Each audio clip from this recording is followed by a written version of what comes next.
आपण आता पाहणार आहोत पुस्तक क्रमांक 422 ज्याचं नाव आहे साहित्यातील प्रवाह भाग 1। याच्यामध्ये देखील 4 पुस्तकांचा समावेश झालेला आहे। नंबर 1 नवसाहित्य, नंबर 2 ग्रामीण साहित्य प्रवाह, नंबर 3 दलित साहित्य आणि नंबर 4 स्त्रीवादी साहित्य। तर आपल्याला पहिलं पुस्तक पाहायचं आहे नवसाहित्य। तर एकूणच नवसाहित्य या पुस्तकामध्ये प्रामुख्याने 6 घटकांचा समावेश आहे।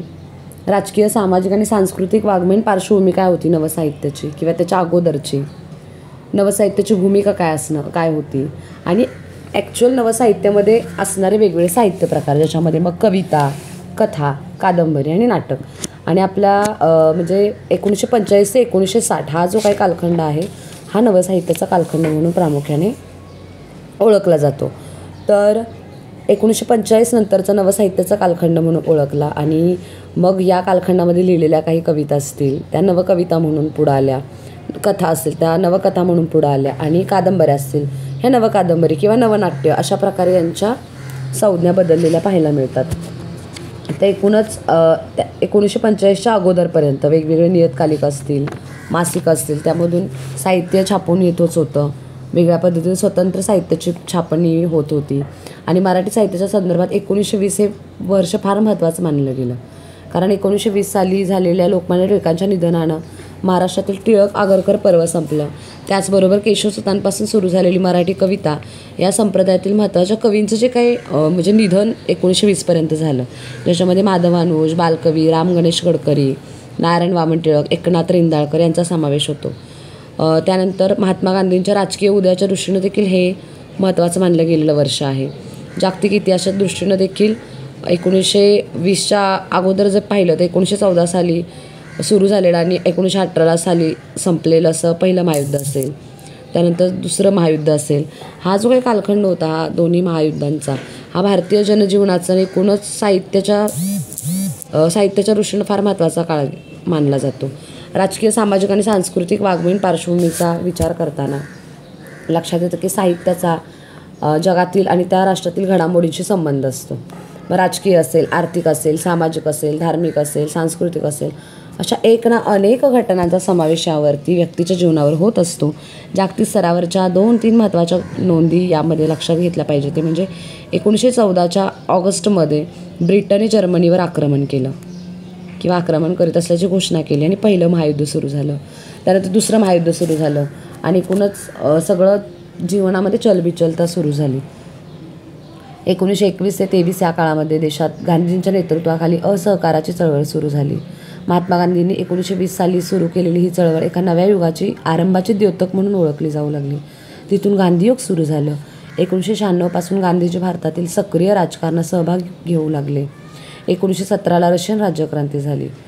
1925ला साम्यवादी विचारसरणी आली। 1928मध्ये भारतभर शेतकऱ्यांच्या आणि कामगारांच्या संघटनांचे एकत्रीकरण झालं। 31 जानेवारी 1920 रोजी डॉक्टर बाबासाहेब म्हणजेच भीमराव रामजी आंबेडकर यांनी मूकनायक हे वर्तमानपत्र सुरू केलं। त्याचवेळी भारतीय राजकारणात, समाजकारणात त्यांचा प्रवेश झाला असं देखील म्हणता येतं। पुढे 1924मध्ये त्यांनी बहिष्कृत हितकारिणीची सभेची स्थापना केली। 1927मध्ये बहिष्कृत भारत हे वर्तमानपत्र त्यांनी सुरू केलं। 1930मध्ये त्यांनी जनता हे वर्तमानपत्र सुरू केलं आणि आपल्या वर्तमानपत्रांसाठी त्यांनी मराठीतून लेखन केलं। याशिवाय महत्त्वाच्या राजकीय, सामाजिक, आर्थिक, धार्मिक, सांस्कृतिक विषयांवर इंग्रजीतून ग्रंथलेखन त्यांनी केलेलं आहे। भारतीय समाजव्यवस्थेचं आकलन करण्याच्या दृष्टीने हा एक नवा विचारव्यूह जो आहे हा आंबेडकरांनी दिला। त्यांच्या लेखनामुळे दलितांमध्ये आत्मभान जागृत झाले, विद्रोहाची जाणीव उत्पन्न झाली। 1927मधील महाड येथील धर्मसंग्रह आणि पुढे 1956मधील बौद्ध धर्मदीक्षा या 2 घटना दलित आत्मभानाच्या दृष्टीने फार महत्त्वाच्या ठरल्या। राजकीय पटलावर विविध घटना या काळामध्ये घडत होत्या।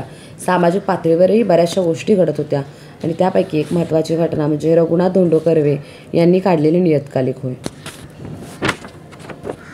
1927 जुलैमध्ये त्यांचा समाज स्वास्थ्य या नियतकालिकाचा पहिला अंक निघाला आणि वेगवेगळे प्रश्न त्यातून पुढे आले। कर्वे यांनी संतती नियमन, लोकसंख्येची वाढ, ब्रह्मचर्य, गर्भपात, वेश्याव्यवसाय, नग्नता, गुप्तरोग, त्यानंतर समागम स्वातंत्र्य असेल, कामशास्त्र, रतिक्रिया, अश्लीलता, समलिंगी संभोग अशा वेगवेगळ्या विषयांवरचं लेखन त्यांनी प्रसिद्ध केलं। पुढं आणखी नियतकालिकं या कालखंडात सुरू झाली। रत्नाकर, चित्रमय जगत, यशवंत, लोकशिक्षण, महाराष्ट्र साहित्य पत्रिका, किर्लोस्कर, प्रतिभा, ज्योत्स्ना इत्यादी. या सगळ्या नियतकालिकांमधून वाङ्मय आणि अन्य विषयांवरील वैचारिक लेखन प्रसिद्ध होत असे. 20व्या शतकाच्या पहिल्या पावशतकात म्हणजे 1901 ते 1925 या काळात टिळकांचा राष्ट्रवाद, गांधीवाद, मार्क्सवाद, आगरकरांचा सुधारणावाद या सगळ्या विचारसरणींच्या सोबतच सिग्मंड फ्रॉइड असेल, त्यांची कामवासनाविषयक विचारसरणी असेल, या सगळ्यांचा परिचय होऊ लागला. याच धर्तीवर मग वामन मल्हार जोशी, श्रीधर व्यंकटेश केतकर, पु ल देशपांडे असतील, ह्या बऱ्याचशा कादंबरीकारांच्या कादंबऱ्यांतून नवविचाराची अभिव्यक्ती होऊ लागली. विवाह संस्था, स्त्री पुरुषांचे वैवाहिक जीवन, स्त्रियांच्या समस्या, स्त्रियांचे हक्क, स्त्री स्वातंत्र्य अशा वेगवेगळ्या विषया या काळातील कादंबऱ्यांवरून वारंवार आले. 1900 मध्ये धोंडो केशव कर्वे यांनी स्त्री शिक्षण संस्था सुरू केली. 1926 साली अखिल भारतीय महिला परिषद स्थापन झाली. 1929 साली बालविवाह प्रतिबंधक कायदा मंजूर झाला. 1920 साली असहकाराच्या आंदोलनात स्त्रियांचा सहभाग झाला. 1930 मध्ये स्त्रीमुक्तीच्या प्रक्रियेला गती मिळाली. 1937 मध्ये प्रांतिक विधानसभांच्या निवडणुकांमध्ये स्त्री मतदारांना मतदानाचा हक्क मिळाला. म्हणजे एकूणच या सगळ्या ज्या काही घटना होत्या त्या आमूलाग्र बदल घडवून आणणाऱ्याच होत्या. ध्येयवाद, नवमतवाद, लैंगिक नवमतवाद असे वेगवेगळे लेख या काळामध्ये लिहिले गेले. या काळातील महत्त्वाची घटना म्हणजे हिंदुत्ववादी विचारात झालेली वाढ होय. 1925 साली नागपूर येथे राष्ट्रीय स्वयंसेवक संघाची स्थापना झाली. 1936 साली प्रगतिशील लेखक संघाची लखनौ येथे स्थापना झाली. 1940चे दशक हे समूह हिंसेचे दशक होते. 1939 15 मार्चला जर्मनीने केलेलं आक्रमण अगदी 2 सप्टेंबर 1945 पर्यंत जपानची शरणागती इथपर्यंत आलं. युरोप, अमेरिका, आशिया 3 खंडातील देशांचा या युद्धाशी प्रत्यक्ष अप्रत्यक्ष संबंध आला. भारतावर हे युद्ध लादले गेले होते आणि ब्रिटिश सरकारने प्रांतीय मंत्रिमंडळांचा अथवा भारतीय नेत्यांचा सल्ला घेतला नव्हता. तर भारतीय अर्थव्यवस्थेवर या युद्धाचा विपरीत असा परिणाम झाला. वेगवेगळ्या घटना या कालखंडात घडत गेल्या. वाराकांत, बासी मर्ढेकर, शरचंद्र मुक्तिबोध, बीरगुणात इत्यादिकांनी आपल्या साहित्यात या सर्व स्थितीचे अस्वस्थ करणारे चित्रण आपल्या साहित्यातून मांडलेलं दिसून येतं. 1940 मध्ये मुस्लिम लीगने स्वतंत्र राज्याची मागणी केली. 1943 पर्यंत आसाम, सिंध, बंगाल आणि वायव्य सीमा प्रांत येथे मुस्लिम लीगची मंत्रिमंडळ स्थापन झाली. साहित्याचं स्वरूप एकंदरीत बदलत गेलं. 1920 नंतरच्या कालखंडातील महाराष्ट्रातील सांस्कृतिक वाङ्मयीन स्थितीविषयी भिन्न भिन्न मतं आपल्याला पाहायला मिळतात. लोकमान्य टिळकांच्या निधनानंतर महाराष्ट्रात साधारणांचे युग सुरू झालं असं देखील म्हटलं जातं. कुसुमावती देशपांडे यांनी 1945 साली प्रकाशित केलेल्या कवींची काव्यदृष्टी या लेखात लिहिलं आहे की महाराष्ट्रीय जीवनातील या कालखंडाला साधारणांचे युग म्हणायला हरकत नाही. लोकमान्य टिळकांच्या मृत्यूनंतर खरोखरीच जीवनाच्या वेगवेगळ्या क्षेत्रात महाराष्ट्रात साधारणांचे युग सुरू झाले. 1828 साली अण्णा देशपांडे यांनी लिहिलं की 1920 साली आधुनिक मराठी वाङ्मयातले टिळक आगरकर पर्व संपले आणि त्यानंतर हळूहळू जीवनासक्तीचं उत्कटत्व मंदावत गेलं. गोम कुलकर्णी यांनी असं म्हटलं की 1920 नंतर चैतन्य प्रेरक निर्मितीला एक प्रकारे ओहोटी लागली.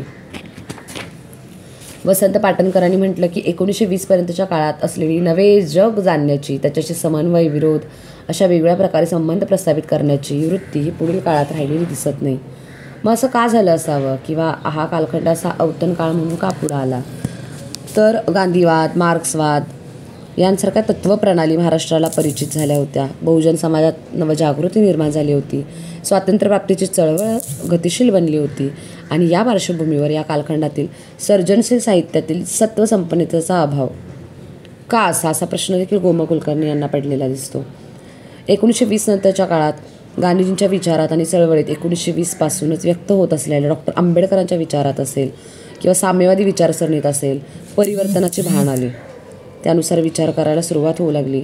या कालखंडातील सर्जनशील साहित्यातील सत्वसंपन्नतेच्या अभावाची एक मीमांसा बाळ सीताराम मर्ढेकर, बासी मर्ढेकर म्हणजे यांच्या दीर्घ निबंधात देखील आढळते.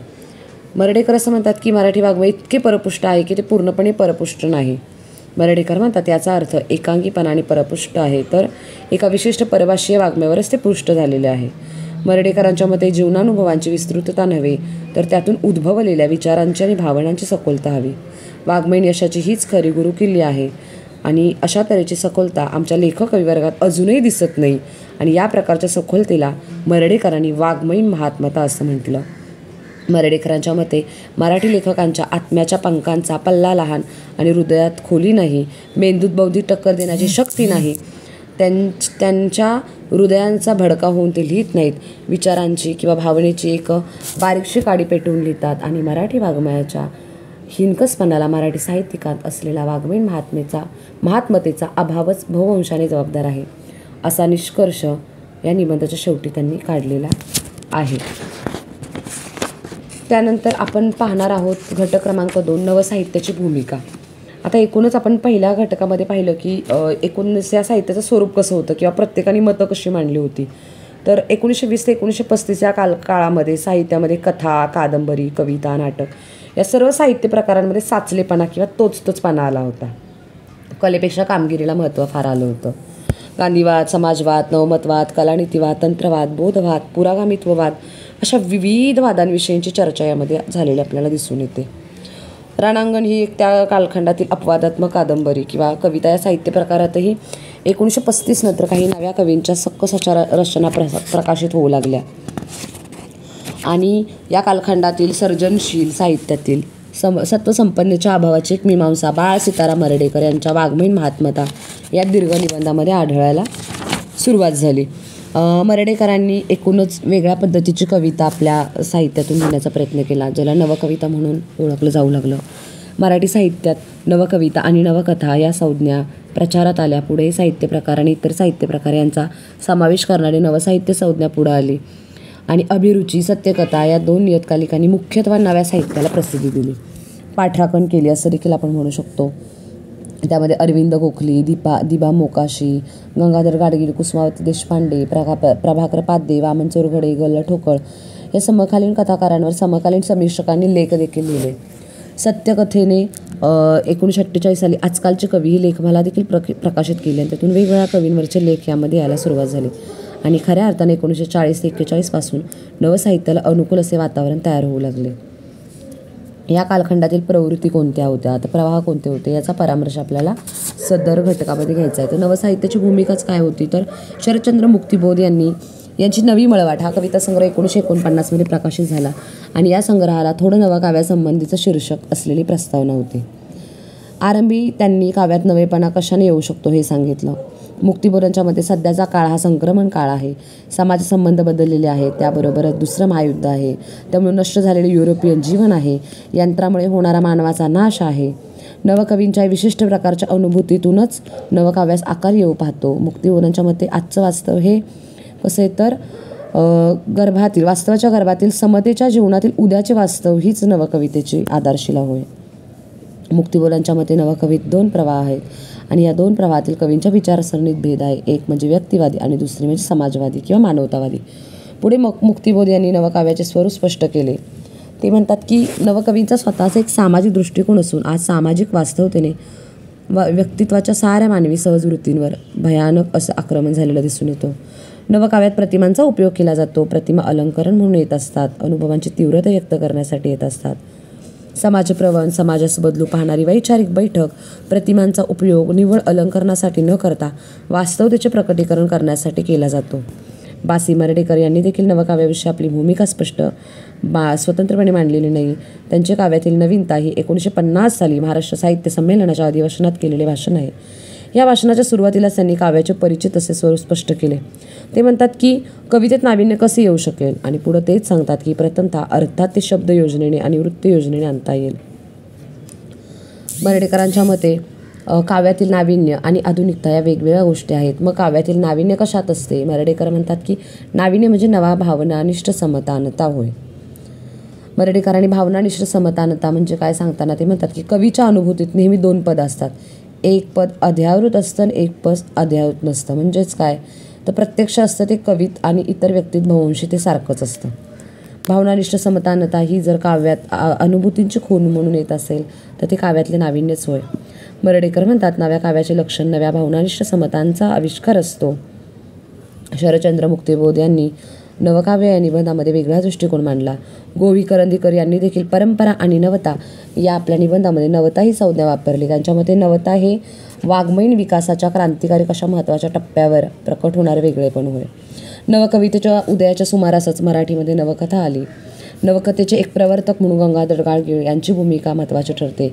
खडक आणि पाणी या पुस्तकातील कथेविषयीच्या लेखातून त्यांची भूमिका व्यक्त झाली आहे. मराठी लघुकथा या लेखात त्यांनी लघुकथेची बरीचशी वैशिष्ट्य सांगण्याचा प्रयत्न केलेला आपल्याला दिसून येतो. ते म्हणतात की या लघुकथेत जीवनाचे अधिक वास्तव, सूक्ष्म आणि विविध पातळ्यांवरून भूमिकांवरून घडणारे दर्शन असते. 2. मनुष्याच्या मनोव्यापारांचे दर्शन या कथेनेच मराठी वाचकांना घडवले. 3. व्यक्तिजीवन आणि समाजजीवन यांच्या अनेकविध संबंधांचे दर्शन लघुकथेतच पहिल्यापासून आढळून येते. 4. कथानकाच्या साच्यातून आता लघुकथा मोकळी झाली असून तिचं स्वरूप लवचिक झालं. 5. वस्तुनिष्ठ वर्णन पद्धतीबरोबरच अनुभवनिष्ठ वर्णन पद्धतीचा उपयोग नव्या लघुकथेत परिणामकारकतेने झालेला आहे. अशा पद्धतीनं या लेखामधून गंगाधर गाडगीळ यांनी कथेविषयीचे आपले विचार व्यक्त केले. नवकथेच्या लेखकांनी कलेच्या क्षेत्रात अनेक संकेत झुगारून दिले आहेत असं गंगाधर गाडगीळ सांगतात. ते म्हणतात की अमुक एक विषय किंवा अमुक एक प्रकारचे अनुभव लघुकथेचे विषय होऊ शकतात अशी आपल्याकडे कल्पना होती आणि नवकथाकारांनी अनेक प्रकारचे अनेक पातळ्यांवरचे अनुभव कथेचा विषय म्हणून वापरले. मराठी नवकथाकारांनी दुसरा संकेत झुगारला तो भावनाविवशतेचा. प्रत्येक अनुभव अर्थपूर्ण करायचा असेल तर कलात्मक पातळीवर न्यायचा असेल तर भावनांच्या आवेगात त्याला बुडवून चालणार नाही. नवकथेच्या लेखकांना आपल्या अनुभवांशी आणि त्यातून निर्माण होणाऱ्या कलाकृतीशी इमान राखायचे आहे. त्यांच्या कथेत नकली उदात्तता, बेगडे आशावाद आढळत नाही. बरीचशी वैशिष्ट्य नवकथेकारांची त्यांनी सांगितलेली आहेत. नवकथाकारांनी अनेक प्रयोग केलेले आहेत. मानवी मन ही गुंतागुंतीची गोष्ट आहे. माणूस अनेक पातळ्यांवर अनेक प्रकारे अनुभव घेतो. नवकथाकारांना माणसाच्या एकाकीपणाची जाणीव आहे. नवकथाकार भाषेचा केवळ वर्णनात्मक उपयोग न करता सूचक उपयोग देखील करतात. गंगाधर गाडगिळांप्रमाणे माधव आचवल यांनी देखील जास्वंद या लेखामध्ये नवकथेविषयी विचार मांडले. ते म्हणतात की जुनी कथा ही व्यक्तीच्या तसेच व्यक्तिसमूहांच्या कृतीक्षेत्राशी घट्ट बांधलेली होती. अनेक व्यक्तींच्या एकत्रितपणामुळे परस्परांवर घडणाऱ्या परिणामांची निरनिराळ्या पातळ्यांची जाणीव जुन्या कथेत दिसत नाही. कथेत येणारे संघर्ष किंवा घटना कथेतील भावनाशयाशी कधीच एकरूप होत नाहीत. ही कारागिरी आहे, कला नव्हे, ही जाणीव त्यावेळच्या काही लेखकांना होऊ लागली. आचवल यांच्या मते नवीन कथेत आज दिसणाऱ्या जाणीवांची आणि अभिव्यक्तीची अनेक नवीन दालने प्रथम गाडगिळांच्या कथेने उलगडली. प्रत्येक व्यक्तीचा अनुभव हा सर्वस्वी स्वतंत्र असतो. राजकीय, आर्थिक, सामाजिक, सांस्कृतिक शक्तीच्या मागे सामूहिक मनाचे स्वरूप शोधण्याची इच्छा असते. हृदय हलवून सोडणारे विलक्षण गतिमान भावना प्रवाहापासून तो अगदी स्थिरतेने केलेल्या ज्ञानशोधनापर्यंत एका भावनेच्या अनेक पातळ्यांवरील संमिश्र मेळामधून निर्माण होणाऱ्या संगीतापर्यंत याचा शोध घेतला जातो. नवसाहित्य सुधा जोशी यांनी देखील कथा, संकल्पना आणि समीक्षा या ग्रंथात नवकथेचा प्रवाह आणि व्यंकटेश माडगूळकरांची कथा या लेखात नवकथेची काही वैशिष्ट्ये त्यांनी सांगितली. आता नवसाहित्याचे स्वरूप किंवा वैशिष्ट्य कसे होते तर बासी मर्ढेकर, गंगाधर गाडगीळ, सुधीर रसाळ, गोविंद करंदीकर, माधव आचवल या समीक्षकांनी नवकविता आणि नवकथा यांविषयी भूमिका मांडली. मर्ढेकर, मुक्तिबोध यांच्या कविता आणि गाडगीळ यांच्या कथा वाचल्यानंतर आपल्याला तो प्रत्यय सहजतेने जाणवतो. प्रेमाचे लव्हाळे सौंदर्य नव्हाळे शोधू असा प्रश्न मर्ढेकर विचारतात आणि त्याचं उत्तर देताना ते म्हणतात की आसपास मुडद्यांची रास, यंत्रातून आग, गोळ्यांचे पराग. म्हणजे सांकेतिक काव्य आणि प्रत्यक्ष वास्तवाची दाहक जाणीव यातला आत्यंतिक विरोधच या ठिकाणी त्यांनी व्यक्त केलेला आहे. वास्तवाच्या जाणीवेमुळे रविकिरण मंडळातील कवी, समकालीन कवी यांच्यावर वेगळे ठरतात. जीवनातील कुरूपता, सारहीनता, शुद्रता, व्यक्ती जीवनातील अंतर्विरोध, विसंगती, जाणीव नेणिवेतील प्रवाह हे सगळं ते आपल्या कवितेतून मांडण्याचा प्रयत्न करतात. 1945च्या सत्यकथा मासिकाच्या दिवाळी अंकातही राबी जोशी यांचा आजची लघुकथा तंत्र आणि स्वरूप हा लेख प्रकाशित झाला. तो एक महत्त्वाचा ठरलेला दिसतो.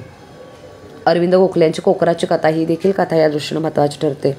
दी.के. बेडेकर यांनी मंजुळेला गवसलेला माणूस या लेखामध्ये अरविंद गोखले यांच्या कथेची वैशिष्ट्ये सांगितली. माणसांच्या सुखदुःखाविषयी गोखले विलक्षण आत्मीयता आणि जिव्हाळा बाळगतात. माणसाच्या जीवनात सर्वव्यापी व्यस्तपणाने, उलटेपणाने भरलेले आहे आणि त्याविषयी जाणीव ते व्यक्त करतात. विस्मयाच्या आणि चमत्कृतीच्या या जाणीवेत ते बुडून जात नाहीत. या लेखात बेडेकरांनी नवसाहित्यातील 2 प्रवृत्तींचा निर्देश केलेला आहे. मराठीत होऊ लागलेल्या नव्या कथालेखनाकडे किंवा कवितेकडे समीक्षक चिकित्सकपणे पाहू लागले होते. सत्यकथा मासिकाच्या एप्रिल 1947 अंकापासून कथाकारांविषयी लेखमाला सुरू झालेल्या होत्या. दी.के. बेडेकर यांचा मानवजंतूसाठी वेदांत हा लेख देखील गंगाधर गाडगीळ यांच्या कथेवर टीका करणारा होता. बेडेकरांचे चक्र या कथेचे वाचन सूक्ष्म असे होते, पण पण पुरेसे सूक्ष्म नाही असा देखील त्याच्यावरती एक आक्षेप घेतलेला दिसतो. नवकाव्यातील विफलता या लेखात बेर्डेकरांनी असं म्हटलं की मराठीत आज केशवसुतांच्या किंवा रविकिरण मंडळाच्या काव्यापेक्षा अनेक बाबतीत वेगळे असे नवकाव्य उत्पन्न झालेले आहेत. मंगेश विठ्ठल राज्याध्यक्ष यांनी देखील 1948 लिहिलेल्या लेखात मर्ढेकरांच्या कवितेतील विफलता, नैराश्य यांचे स्पष्टीकरण दिले. नवकाव्य परंपरा व अंतप्रवाह या लेखात बेर्डेकरांनी नवकाव्यावर येणाऱ्या आक्षेपांविषयी देखील चर्चा केलेली दिसते. दुर्बोधतेविषयी बेर्डेकर वेगळ्या पद्धतीने लिहितात. नवकाव्यातील दुर्बोधतेचा विचार आश्री जोग यांनी देखील केलेला दिसून येतो. मुख्यतः मर्ढेकरांच्या कवितेविषयी आणि तिच्या अनुषंगाने नवकथेविषयी चर्चा पुढे होतच राहिली. बडोदा येथे सांप्रतचे मराठी काव्य या विषयावर चर्चा झाली.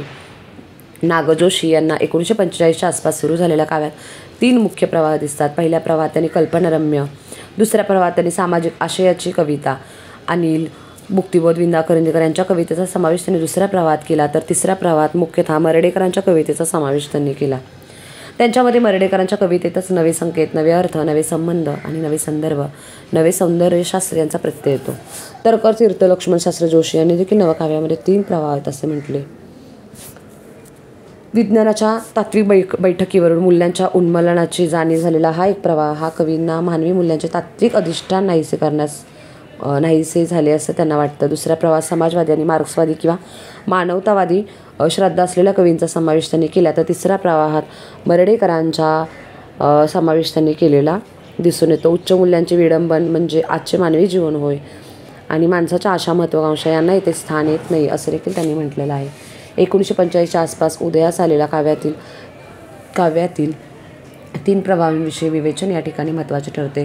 वसंत पाटणकर यांनी स्वातंत्र्योत्तर मराठी कविता या पुस्तकाच्या प्रस्तावनेत त्यांनी व्यक्तिलक्ष्य कवितेचा प्रवाह, समूहलक्ष्य कवितेचा प्रवाह आणि सौंदर्यलक्ष्य कवितेचा प्रवाह असे 3 प्रवाह मांडले. मर्ढेकर यांची कविता ही व्यक्तिलक्ष्य प्रवाहातील कविता आहे. उशिरेग यांची कविता सौंदर्यलक्षी प्रवाहातील आहे. वसंत पाटणकर यांच्या मते आधुनिकवादी आकलनाने कवितेचे स्वरूप किंवा आमूलाग्र स्वरूप असे बदल त्यामध्ये आपल्याला आढळून येतात. पाटणकरांनी आधुनिकवादाचे स्वरूप स्पष्ट केले. आधुनिकीकरण, आधुनिकता, आधुनिकवाद या विशिष्ट संज्ञा यामध्ये आहेत. मॉडर्निटी, मॉडर्नायझेशन, मॉडर्निझम या इंग्रजी संज्ञांचे हे मराठी पर्याय आहेत. आधुनिक म्हणजे काय, तर आजचं ते कालच्याहून वेगळं आहे, विकसित आहे, जुनाट, परंपरागत नाही असं. आधुनिक म्हणजे अर्वाचीन असाही त्याचा एक अर्थ होतो. आधुनिकता हा कलांमधला एक विचारव्यूह आहे. 1890 ते 1960 हा आधुनिकवादाचा कालखंड मानला जातो. औद्योगिक विकास, प्रगत तंत्रज्ञान, नागरीकरण, निधर्मीकरण आणि समूहात्मक सामाजिक जीवन असलेल्या जगात जी कला निर्माण झाली ती आधुनिकवादी कला असा एक दृष्टिकोन मानला जातो. संज्ञा प्रवाह, अभिजात साहित्यातील वचनांचा मुक्त उपयोग, प्रतिमा प्रतीकांचा वापर, उपहास, वाक्यप्रचारांची मोडतोड अशी आधुनिकवादाच्या लेखनाची वैशिष्ट्य मानली जातात. मर्ढेकर गाडगीळ लिहित होते तो आधुनिकवादाचा काळ होता. या काळात पुबा भावे, गंगाधर पाटील, अरविंद गोखले, व्यंकटेश माडगुळकर, सदानंद रेगे, दिबा मोकाशी, वसुंधरा पटवर्धन, श्रीज जोशी, महादेव शास्त्री जोशी, जी. कुलकर्णी, शंकरराव खरात असे बरेचसे कथाकार लिहित होते. वाल कुलकर्णी यांनी नव्या लेखकांचे प्रयत्न कोणत्या दिशेने चालू आहेत हे देखील आपल्या 1954च्या नोव्हेंबरच्या मासिकाच्या सत्यकथा मासिकामध्ये त्यांनी याच्याविषयी आपले भाष्य मांडलेलं आहे. आजची लघुकथा म्हणजे एक प्रकाशाची तिरीप असते आणि तिच्यामध्ये जीवनाचा एक इवलासा भाग आणि त्याच्या अवतीभोवती समग्र वातावरण एकदम प्रकाशमान करण्याची शक्ती असते असं देखील त्यांनी म्हटलेलं आहे. वाल कुलकर्णी यांच्या विवेचनातून नवकथेच्या स्वरूपाचे वैशिष्ट्यांचे सर्वांगीण दर्शन घडते. कविता आणि कथा या साहित्य प्रकारांप्रमाणे कादंबरी या साहित्य प्रकारातही नवे प्रयोग होऊ लागले होते त्या काळात. रणांगण विश्राम बेडेकर या कादंबरीनंतर पानकळा, रावा दिघेंची कादंबरी, बासी मर्ढेकरांची रात्रीचा दिवस, श्रीरावी बिवलकर यांची सुनीता कादंबरी, विभावरी शिरोडकर यांची बळी, श्रीना पेंडसे यांची हद्दपार, वसंत कानेटकर यांची घर, विवा शिरवाडकर यांची जान्हवी अशा काही प्रयोगशील कादंबऱ्या या कालखंडामध्ये लिहिल्या गेल्या ज्यामधून नवतेची चिन्ह आपल्याला पाहायला मिळतात.